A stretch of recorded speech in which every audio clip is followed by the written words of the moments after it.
Ayun, good morning guys. Ayan, panibagong araw na to. Habang magtaka kayo, same yung damit ko. Inubad ko naman to kahapon, pinanghatid ko lang sa kanila. And then, yun, nagpambahay ako. Tapos di na nga ako nakapag-vlog pag uwi namin. At di ko alam kung saan ko nailapag yung camera ko. Yun, tapos yung cellphone ko ilobat naman kahapon, maghapon. Tinamad akong i-charge. So, yun. Hanggang paghatid lang yung vlog ko sa kanila. Yun si ate, si Kuya Peter, tsaka si Chris Pulo. Yan. Pasok-pasok na sila ulit. Sila eh. Split saan? Section. Bakit? Alisin, ay paghiwalayin sila. Si alis na yung advisor nila eh. Pinalis. Bakit pinaalis na? Kasi May chika, wait lang. bagong teacher. Bakit Tito Papin pala wallet ko? Drive-thru muna kasi di nag-breakfast yung anak ko. Tapos, ayun, si daddy.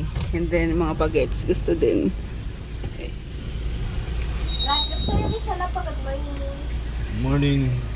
No. Mo, sa'yo muna. Ash brown sa akin. Yung big breakfast. Big breakfast po? Yung Ikaw, ate, price lang. Ikaw, kuya. Hash brown big po. breakfast. Ikaw, sa anak. akin. May Tapos, cheeseburger na ba? Wait lang. Tanong ako may cheeseburger na. May cheeseburger na ba? Ha?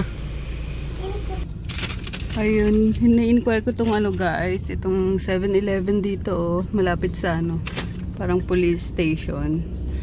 Yan, kasi bakante na siya. Naghahanap kasi kami ng mapaglalagyan ng branch. So, ito maganda Kaso di ko alam kung saan mag-i-inquire. Nagtanong ako sa police, baka daw sa Nagtanong ako sa police katabi na itong 7-Eleven. Baka daw sa munisipyo since itong building na to is may-ari yung government. So, baka mamayang hapon na lang. Yan. Pero magtitingin-tingin pa kami ni daddy habang wala pang wala masyadong sasakyan. Mag-ikot-ikot kami. So, titingin. Mag-ikot-ikot kami. Tara de. Para makakakuha tayo ng pwesto. Dapat hindi dito malapit pala sa sa school. Ang bala kasi namin is tindahan ng milk tea, tapos siomayan, and then yung RMK. Ayun. Ay, wait lang. Uwi na kami guys. Mamaya na lang siguro pagsundo namin. Mamaya ako titingnan kung anong mga bakante doon. Pero may dalawa na akong may isa pa pala. Bali dalawa. Yung 7-Eleven. Tapos yung doon sa may wellness something.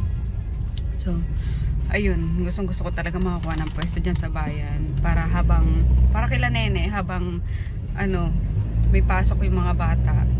Is dyan na muna sila sa bayan. Diba? Kasi madalas din namang nagba-brown out pa ngayon. Nakakainis. And extra income din namin yun. Ayun, kailangan ma-generate namin yung income. Gawa ng ibarak pa kami para sa 3rd floor. Diba? Makaipon kami ng budget para sa 3rd floor. So, ayun, sabi ko kuha tayo ng pwesto dito sa sa bayan. And para maliw din si Nene, tsaka si Richard. Kasi ayaw nang pabalikin ni Nene si Carding sa abroad. Ayun, kasi ang hirap pag yung mag-isa ka lang, tapos di ba lalo ngayon 3 na yung anak nila. And tayo na rin ni Carding sanang bumalik. Kaya sabi ko, mas mainam if makakuha tayo ng pwesto dyan. Para, ayun, may tindahan din tayo dyan. Para habang hinaantay nila yung mga bata sa school, dyan sila sa tindahan na muna. Di ba? So, ayun. Kasi mahirap din pag sa pag ba yun, sa bangko lang din yung pera mo. Walang tinutubo minsan. 100. Pag nag-update ka ng account mo, 100. Yung mga ganun lang. Tapos, may service charge pa ngayon. Kaya sabi ko, yung pera, gamitin na natin sa makakapag-generate ulit ng pera ulit. Huwag itago lang itago. So, kaya yun. And balak pa namin sa ano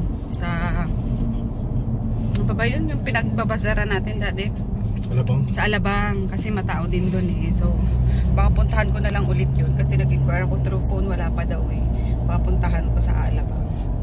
Kaya, ayun lang guys.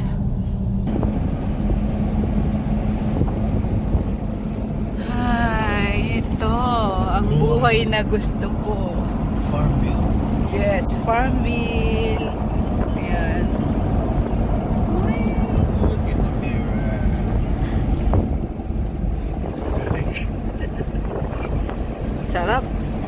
guys.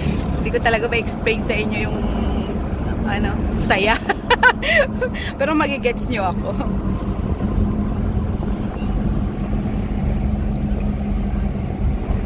Hello guys! Sorry, nakatulog ako. Wala na namang vlog. Ibigay nyo na sa akin tong...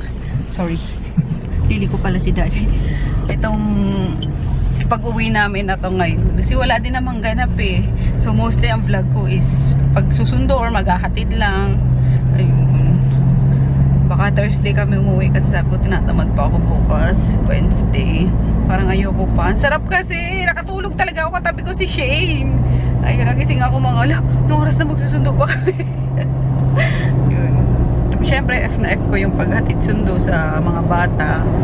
Sabi ko nga, pag nadala ko dyan yung mga doggies, baka isang buwan kami dyan. What you think, Daddy? I don't think. O, wala ka. Doon ka sa Pasay kami dyan. Huh. Basta may pogi-pogi, okay na. Pogi-pogi. Ayun. Tapos tinatiles lang naman kasi yung yung sa labas. So baka itong week na to is matapos na. Kasi yung sahig tapos na eh. Yung na lang, yung wall na lang. And then pasimano. Tapos yung sa ang tawag doon? Sa poste. Then okay na. Tapos dadagdagan na lang ng hollow blocks yung side na na wall. Aba tawag doon? Hindi wall. Sorry guys parang tulog pa yung diwa ako. Kay kising ko lang. Pader! Ayun, dadagdagan pa kasi yung dalawang patong ng hollow blocks. Kasi hindi nalalagyan ng yun, angle bar. Ayun guys, yung nakita namin kanina, kantong-kanto. Tabi lang siya ng police station ba yan? O outpost lang siya. O police station na. Yes, police station. Ayan, ano yan eh? Tatun? Reservoir area. Oh, 7-Eleven dati. So tara, tingnan muna natin kunin muna natin yung tatlong mga inakay. Tapos yung isa doon, meron pa ako nakita pagbalik namin. Kasi seryoso akong dito na tumira. Char! Ayun na sa Maynila. Yung probinsya na. Dito? Doon, malapit sa malapit din kasi sa simbahan yung eskwelahan eh. Ayun na sa pinakawan. Dito na si Ate Love. Siya pa lang. Hi guys, nakatakip yung mukha ko. Ayun. Hi, guys. Wala pa yung dalawa eh. Kanina ka pate? Doon? Sa gate? Kanina pang Bag. Oh? kanina pa. Kasi binabagalan lang namin. Gawa ng kahapon daw. Si Daddy kasi tsaka si Richard yung nagsundo. Anong oras na kayo lumabas? Monday lang yung late kami lalabas. Monday ba? Okay. Pag Tuesday to Thursday, maaga. Tapos pag pag Friday, sobrang Okay. aga na. Ito, paano kang vehicle dyan? Ano ate? Pag uwian namin sa Friday 2:50. Tapos yung Oh? yung Hapon? high school 3:30. Di sabay pa rin kayo, alas 3. Grade 6 lang kasi siya, tapos yung dalawa grade 7 eh. Yung dalawa na lang kuyang inaantay namin. Excited ka? Dito na si Jada next year. Medyo. Para may kasama ako sa kwarto. Kayo rin mag-banding. Dito kami, Walter, guys. Meron na doon. Namili ulit kami ng pambaon ng mga bagets. Ayan. Sorry, puro ito yung kasi kinakain nila sa morning eh. Pero yung mga pambaon, nasa ilalim naman. Mga fresh. Mga pork, tapos chicken at pork and beef. Ganun. Nagre-request na talaga Ay, magano ka dito every Sunday, 'di ba may dito? Ano? Yung taekwondo. Taekwondo. May taekwondo dito. Bilis na bibili ka! Ayaw ko. 'Di ba sabi natin after Kung sabi mo pagbalik mo dito. Sabi mo din, 'di ba, after ng first exam mo? I regret. I regret. Paalam ka kay Daddy. Daddy, gusto na monitor, Nasa ayun, dalawa. Kuya! Tawagin mo yung daddy pagalitan yun.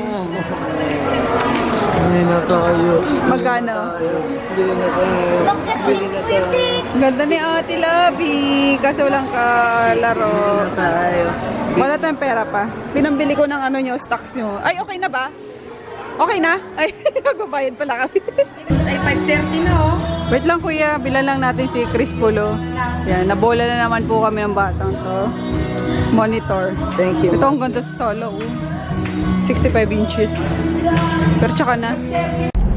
Pauwi na kami guys. Ayan, yung monitor ni Chris. Dinakita yung dalawa. Ayan, ayaw din nilang mag-LC. Hangin na lang daw. Hangin na lang. Ayun, hindi rin kami kumain doon sa bayan kasi magluluto si Nene ng adobong sitaw. Tapos yung sisig nga na binili namin kahapon. Islulutuin ko rin. Favorite ni Chris yung ano, sisig eh. So, ayun. Bago i-install ni Daddy itong ano, PC niya, mag-uusap muna kami. May agreement muna kami ni Chris. Kakaroon kami ng agreement. Diba, Chris? Oh, Kakaroon tayo ng agreement muna na. yes po. Wow. Sulat ko na lang yung mga kasalanan niya. Opo, kuya. Lang gumalang ah. Yes po. Yes po. Pag nakipag-argument yan, lalo ko isusulat yung mga Opo. kasalanan. Sige kuya, ikaw taga-report ko sa mga ginagawa niya mali ah. Kabuktutan. Na-flooring na pala yung sa ilalim. Ito na lang siguro tomorrow. Check natin dito sa labas. Parang ano lang siya, no? Yung style niya parang bato or yung parang industrial ano lang. Parang sinemento lang tapos kininis na. Ayan. Meron pa palang wala pa. Tapos dito. Yehey! Kasi ayan. Hinaano lang ni auntie. First in, first out daw. Nalagay niya rito. Laki-lagay ng groceries. Dapat pala, ano, nag-igib na rin, Chardo. Pagbaba namin, ana. Ah, sa gripo lang, pang sabaw. Yung pang-inom natin, meron pa. Ah, okay. Andito na pala si Lola. Hi, Lola. Ayun, nagbabalik si Lola galing America. Alam nyo kung anong dala niyan? Dalawang manok. Charot. Pararami ay titinola daw namin, sabi ni Lola.